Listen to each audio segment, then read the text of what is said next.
Testosterone continues to be quite the hot topic, and there seems to be new testosterone clinics popping up everywhere. But then there's the supplement industry, with products claiming to naturally boost your testosterone, helping you to run faster, jump higher, and have a libido that is not for the faint of heart. But in order for something to naturally boost testosterone, it would somehow have to stimulate these wonderful structures, the testes, to produce more of it. But what if I told you the testes don't actually decide how much testosterone you make? Your brain does. And not only that, your body is actively designed to prevent your testosterone from getting too high. So that raises a very important question. If testosterone production is controlled by a communication system between your brain and testes, what would it actually take for a supplement to increase it? And how does this compare to taking actual testosterone? Well, today we're going to answer these questions, as well as talk about some of the most common supplements that claim to boost testosterone, and of course, see if any of them actually work. It's going to be a testicular one. So let's jump into this anatomical and physiological awesomeness.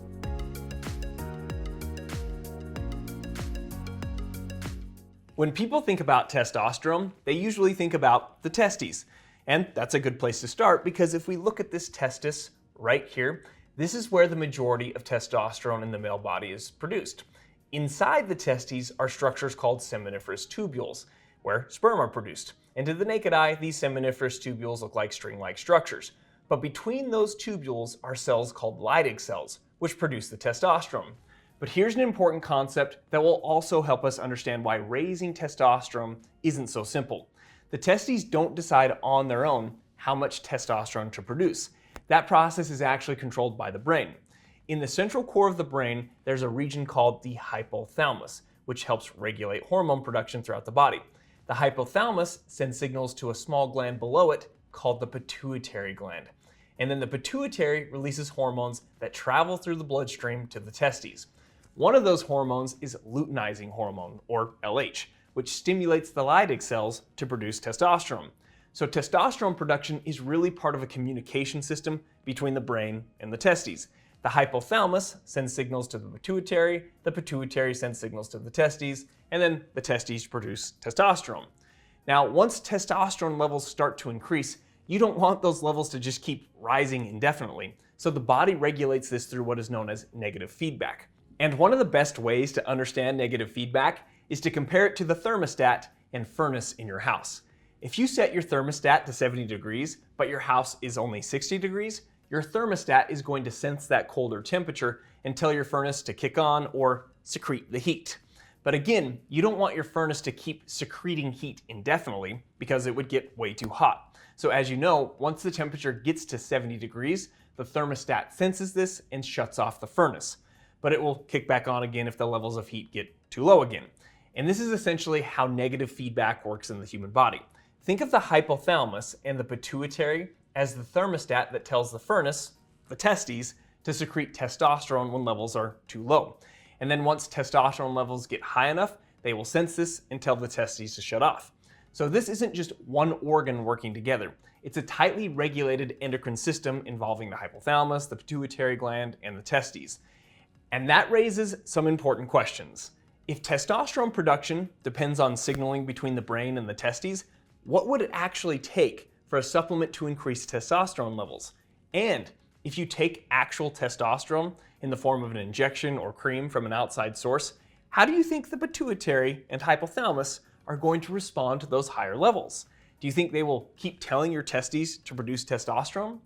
Well, because of this feedback system, testosterone isn't like caffeine where you can just consume a supplement and immediately raise levels, unless we're talking about injecting actual testosterone, which we'll get into after we talk about the supplements.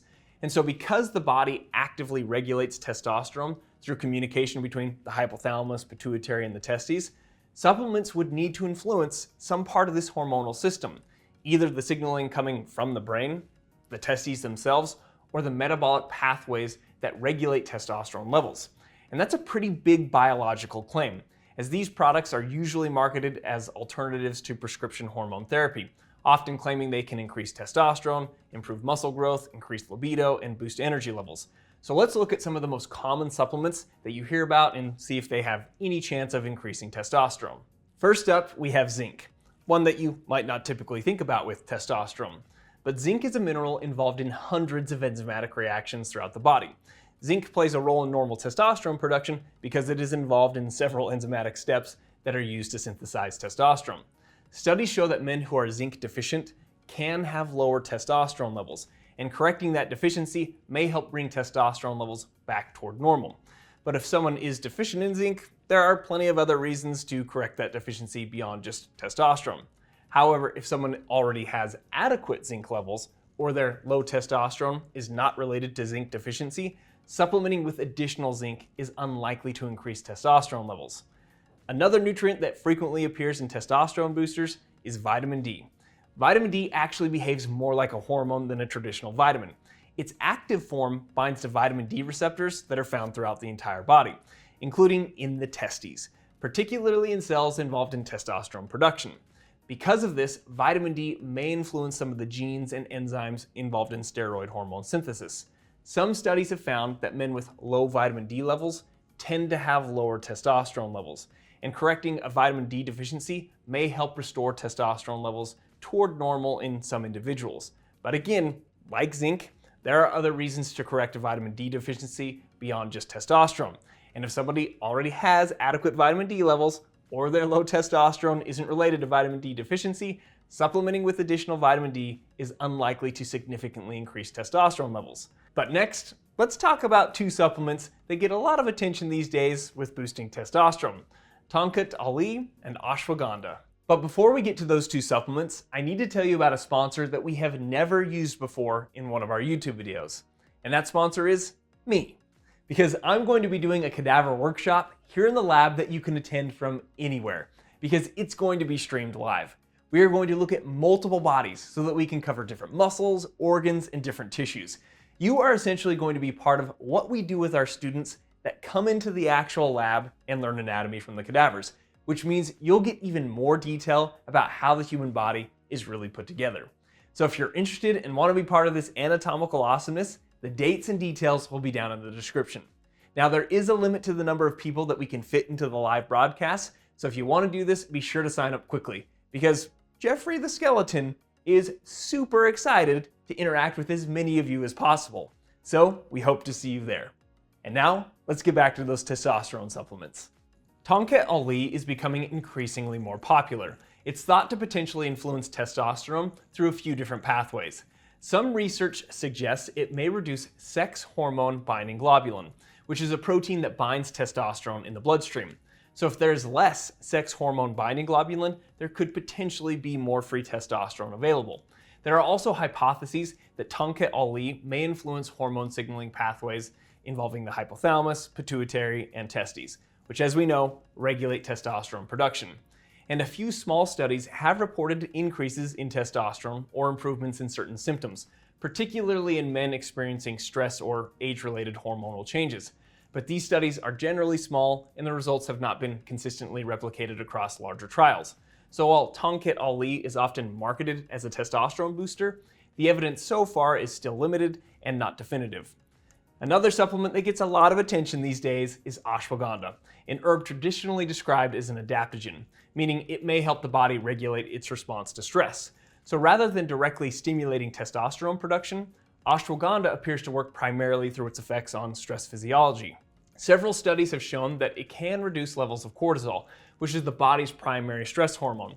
And cortisol matters here because chronically elevated cortisol can interfere with the hormonal signaling pathways that regulate testosterone production. So by lowering cortisol and improving the body's stress response, ashwagandha may help support overall hormonal balance, which could allow testosterone levels to normalize in some individuals. Some studies in men under high stress or undergoing resistance training have reported small increases in testosterone, but the effects are generally modest and not consistently seen across all studies. So while ashwagandha is often marketed as a testosterone booster, its potential benefits may be more related to stress reduction and hormonal balance, rather than directly stimulating the testes to produce more testosterone. And finally, there's D-Aspartic acid, an amino acid that gained a lot of attention several years ago as a possible testosterone booster. It was proposed to increase testosterone by influencing hormone signaling in the brain. Specifically, it may stimulate the release of luteinizing hormone from the pituitary gland, which, as we discussed earlier, signals the testes to produce testosterone. Some earlier studies reported increases in testosterone levels, which is part of the reason the supplement became popular. However, later research in healthy men has generally failed to consistently reproduce those results. So while the proposed mechanism is interesting because it targets the hormonal signaling pathway that regulates testosterone production, the overall evidence so far suggests limited and inconsistent effects. So what should we do with all of this information? Are these testosterone supplements a scam? Well, scam is probably too strong of a word, because there is data that shows some possible benefits with these supplements, especially in situations of certain nutrient deficiencies and high stress. And if we did make a list of which ones appear to be the most effective, we would have ashwagandha at the top, which again may have modest effects, especially in high stress individuals. Then Tongkat Ali, which is promising but still a little inconsistent. And then we have zinc and vitamin D, which really only help if you're deficient. But I'll actually touch a little bit more on vitamin D and vitamin D deficiency in just a second. And finally, D-Aspartic acid, which sounds great in theory, however, it doesn't consistently hold up. But does that mean you should take them as this general testosterone insurance policy? And what I mean by that is there are some schools of thought where people will want to take supplements kind of as an insurance policy, or as a just in case I'm deficient, I'll take these to try to optimize my natural testosterone production. Now, this is not the worst thing that you can do, and there are people who have reported feeling better taking some of these supplements. And out of all the supplements we have talked about, vitamin D probably has the strongest argument for the insurance policy approach. And that's because it's estimated that 20 to 30% of people in the US are truly deficient, with 50 to 80% of people getting insufficient amounts. And again, there are other important physiological processes that vitamin D is involved in other than just testosterone production. Zinc deficiency, however, is much less common. And the other three are not in this same nutrient category as zinc and vitamin D, meaning it's not like you can be deficient in Tongkat Ali or ashwagandha, and your body can actually synthesize D-aspartic acid. But again, could someone take this insurance policy approach and get some benefits? Yeah, it's possible. And these supplements are generally considered safe, but it's still a bit of a shot in the dark without definitive testing. And one would have to accept the potential for a placebo effect or even no effect at all. But us humans, we're kind of funny, because when we hear something could potentially help, and especially when us guys hear it could potentially help with our testosterone, we're like, so you're telling me there's a chance? Yeah! But the best thing to do would be to test your testosterone levels and even potentially vitamin D levels. Zinc isn't typically tested for, as again, it's quite uncommon to be low. But once you get your test results, you could assess from there. If your vitamin D level is low, obviously you could supplement with vitamin D for multiple reasons. And if your testosterone level is low and you don't want to take exogenous testosterone, then you could maybe try one of these supplements and then retest to see if it actually raised your levels. Again, these would likely be relatively small improvements in testosterone levels. And part of the reason for that goes back to the physiology we talked about earlier. Testosterone production is tightly regulated by communication between the hypothalamus, pituitary, and the testes. And this system uses negative feedback to keep levels within a normal range. So even if a supplement influences part of that system, the body will often adjust its signaling to prevent large increases and ensure testosterone stays within a normal range, which most people are kind of like, that's fine. I just want my levels to be normal anyway. However, this is where we get into the discussion of how these supplements compare to testosterone replacement therapy. Testosterone replacement therapy, often called TRT, is very different from the over-the-counter supplements because you are not trying to support or bolster any of the physiological steps in the pathway. You are bypassing all those steps and going straight to the end product by giving someone actual exogenous testosterone. Exogenous just means it's coming from a source outside of the body. And this involves prescription testosterone, typically delivered through injections, gels, patches, or pellets. This treatment is intended for men with confirmed hypogonadism, which means the body is not producing normal levels of testosterone due to a problem with the testes or some step in the hormonal signaling pathway. But TRT isn't something that's prescribed based on symptoms alone. Doctors usually confirm low testosterone levels through blood tests, often repeated more than once, and then evaluate whether those levels and symptoms fit the diagnosis. And like any medical therapy, TRT has some pros and some cons. One of the pros is that it predictably works because, again, you are literally giving people testosterone. And so you can substantially increase testosterone levels. And people with hypogonadism or low testosterone will often feel much better. But again, there are cons or trade-offs. It can suppress sperm production and affect fertility.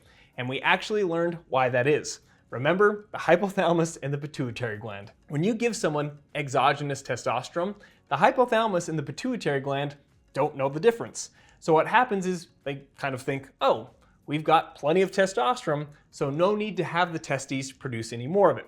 So essentially, they reduce their signaling, specifically lowering the release of hormones that normally tell the testes to produce testosterone. And now you have potentially diminished your own natural testosterone production because you're continually getting it from an outside source. And this is what leads to infertility and even testicular atrophy, meaning the testes can get smaller. And there are other potential side effects such as erythrocytosis, which is too many red blood cells being produced. It can also lead to acne, mood swings, enlarged prostate, and hair loss in those that are genetically predisposed. Now, I do need to say there are nuances to this, meaning there are additional medications that someone can take to often help counteract some of these side effects, such as testicular atrophy, and to try to keep the whole hormonal system more in balance. But the details of those nuances we'll do in a different video that's more dedicated to TRT. But one very common question you hear from people who are considering taking testosterone is, will I have to be on it indefinitely? And the answer is possibly. With prolonged use, there is a chance that natural testosterone production may not fully return to baseline, especially after long-term therapy.